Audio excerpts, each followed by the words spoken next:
Sa kanyang talumpati sa Monday flag raising ceremony sa Campo Crame, binigyang diin ni Acting Chief PNP, Police Lieutenant General Jose Melencio Nartates Jr. ang kahalagahan ng pagkilala sa mga pulis na nagpamalas ng integridad, dedikasyon at kahusayan sa kanilang tungkulin. Mainit na tinanggap ni Police Lieutenant General Nartates ang pamunuan ng Metrobank Foundation Incorporated na aniyay matagal nang nagbibigay pugay sa mga lingkod bayan na nagsisilbing huwaran ng serbisyo publiko. Aniya, kahit sa gitna ng mga hamon, may mga individual na lumalampas sa inaasahan, hindi dahil sa pansariling interes, kundi sa taus-pusong hangaring maglingkod sa sambayanang Pilipino. Itinampok ng PNP ang 3 miyembro nito na pinarangalan bilang 2025 Metrobank Foundation Outstanding Filipinos Police Officer Awardees na ginawaran ng medalya ng katangi-tanging gawa na sina Police Colonel Frederick Obar mula sa Directorate for Plans,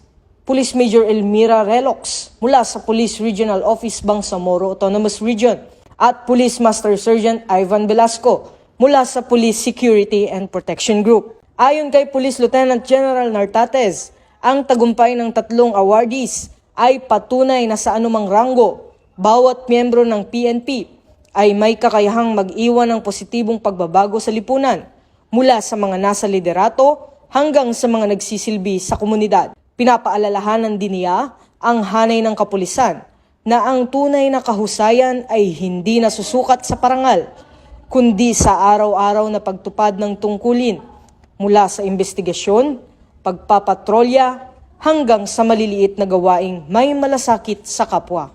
These awardees are shining examples of what it means to be true police officers. They are not only enforcers of the law, but role models who personify our sacred mandate to serve and protect.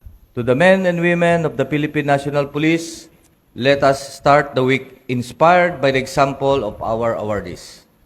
Remember that excellence is not built on single moment of recognition, but on the consistent performance of our duties every day.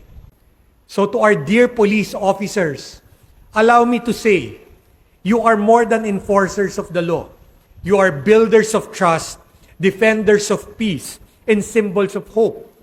Lead with integrity, serve with compassion, be the story that inspires others to believe in public service again. The Metrobank Foundation is your ally in this journey. We will continue to honor your quiet heroism and amplify your impact. We remain committed to searching for those who serve beyond excellence because your story is the story of a better Philippines.